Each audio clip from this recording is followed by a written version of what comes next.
মাঘৰ বিহুক আদৰিবলৈ সম্পূৰ্ণ সাজু গৰুখুটি বহুমুখী কৃষি প্ৰকল্প।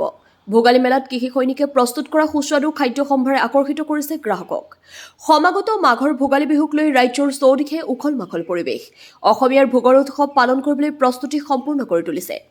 ঘৰৰ মহিলাসকলে কেইটামান দিন আগৰে পৰা বিভিন্ন ধৰণৰ সুস্বাদু পিঠা-পনা তৈয়াৰ কৰাত ব্যস্ত হৈ পৰিছে। ঘৰে ঘৰে চুঙা পিঠা পুৰিবলৈ কটা বাঁহৰ চুঙা কাটি সাজু কৰি তুলিছে। উৰুকাৰ নিশা মাছে মঙহে এসাঁজ উদৰ পূৰাই খাবলৈ যা যোগাৰ কৰিছে। ক'বলৈ গ'লে এইকেইদিনত মাঘৰ বিহুক আদৰিবলৈ অসমীয়াৰ উৎসাহ উদ্দীপনা আনন্দৰ যেন সীমা নাই। একে সময়তে দৰঙৰ চিপাঝৰ গৰুখুটি বহুমুখী কৃষি প্ৰকল্পটো চলিছে ভোগালী বিহুক আদৰাৰ ব্যাপক প্ৰস্তুতি। প্ৰকল্পটোত কৰ্মৰত কৃষি সৈনিকসকলে অসমীয়াৰ মাঘৰ বিহুক আদৰিবলৈ সকলোখিনি প্ৰস্তুতিয়ে কৰিছে। আদৰণীয় কথা, মুখ্যমন্ত্ৰীৰ সপোনৰ গৰুখুটি কৃষি প্ৰকল্পত তৈয়াৰ কৰা সুস্বাদু খাদ্য সম্ভাৰে দখল কৰিছে ৰাজ্যৰ বজাৰ। ভোগালী মেলাত প্ৰকল্পৰ সুস্বাদু খাদ্য সম্ভাৰে আকৰ্ষণ কৰিছে গ্ৰাহক ৰাইজক। 2025-26ত ভোগালী মেলাত পঠিওৱা খাদ্য সামগ্ৰীৰ ভিতৰত বাঁহৰ চুঙা 100টা, চুঙা পিঠা 250টা, টেকেলি দৈ 130টা, নাৰিকলৰ লাডু 100টা, তিলৰ লাডু 80 পেকেট, নাৰিকলৰ পিঠা 180 পেকেট, তিল পিঠা 50 পেকেট, জোন পিঠা 50 পেকেট, মাহ কৰাই 100 টেমা, চুৰা 50 কেজি, তিল 1 কুইণ্টেল, বন্ধাকবি 1 কুইণ্টেল, ফুলকবি 1 কুইণ্টেল, বেঙেনা 1 কুইণ্টেল, আলু 1 কুইণ্টেল, জলকীয়া 50 কেজি, গাজৰ 80 কেজি, মটৰ 80 কেজি, মূলা 50 কেজি ইত্যাদি।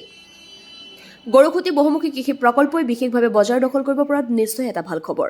প্ৰকল্পটোৰ বিশেষ দায়িত্বত থকা দীপাংকৰ নাথে ভোগালী বিহুৰ প্ৰাক্ষণত গৰুখুটি বহুমুখী কৃষি প্ৰকল্পৰ অধ্যক্ষ পদ্ম হাজৰিকা, সাংসদ দিলীপ শইকীয়া, বিধায়ক ডক্টৰ পৰমানন্দ ৰাজবংশীকে ধৰি প্ৰকল্পৰ লগত জড়িত সকলো বিষয়া কৰ্মচাৰী অসমবাসীৰ ৰাইজলৈ ভোগালী বিহুৰ শুভেচ্ছা জনাইছে। চিপাঝৰ পৰা ইন্দ্ৰদুল হকৰ ৰিপৰ্ট, AIN লাইভ। পোনপ্ৰথমে সকলোলৈকে আপোনালোকৰ যোগেৰে আগন্তুক ভোগালী বিহুৰ বহু শুভকামনা জনালোঁ গৰুখুটি বহুমুখী প্ৰকল্প সমিতিৰ তৰফৰ পৰা। আপোনালোক জনাবলৈ পাই সুখী হৈছোঁ যে মাননীয় মুখ্যমন্ত্ৰী ডক্টৰ হিমন্ত বিশ্ব শৰ্মাদেৱৰ যি সপোনৰ গৰুখুটি প্ৰকল্প আছে, এই প্ৰকল্প বৰ্তমান অধ্যক্ষ পদ্ম হাজৰিকাদেৱ, স্থানীয় সাংসদ দিলীপ শইকীয়াদেৱ, স্থানীয় বিধায়ক পৰমানন্দ ৰাজবংশীদেৱৰ তৎপৰতাত এতিয়া বাস্তৱৰ দিশে ধাৱমান হৈছে।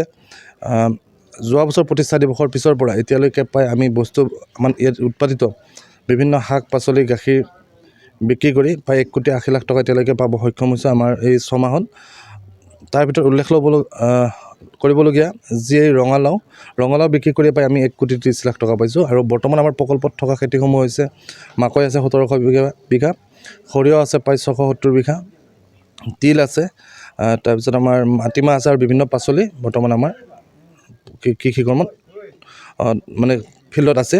আৰু যি বাৰিষাকালী দিন মাকৈ, তাৰো প্ৰায় আমি 1300 বিঘা কৰাৰে প্ৰস্তুতি চলাইছোঁ আৰু তাৰ বাবে ইতিমধ্যে হাল আমাৰ মৰা হৈছে।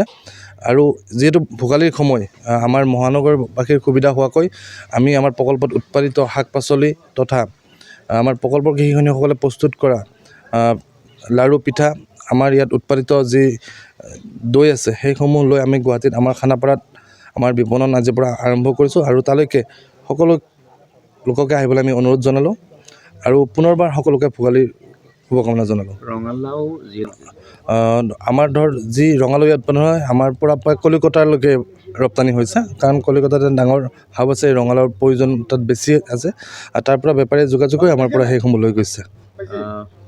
মানে কিছু সংখ্যক ৰঙালাও আমাৰ পৰা ইয়াৰ পৰা বিভিন্ন ব্যৱসায়ীয়ে ক্ৰয় কৰিছে, হয়তো তেওঁলোকে তালৈকেও লৈ গৈছে আৰু আমাক জনাই অৰুণাচললৈকে আমাৰ ইয়াৰ পৰা পঠোৱা হয় আৰু এই ৰঙালাওসমূহ। যিকোনো খবৰ আৰু বিজ্ঞাপনৰ বাবে যোগাযোগ কৰক 7896121996।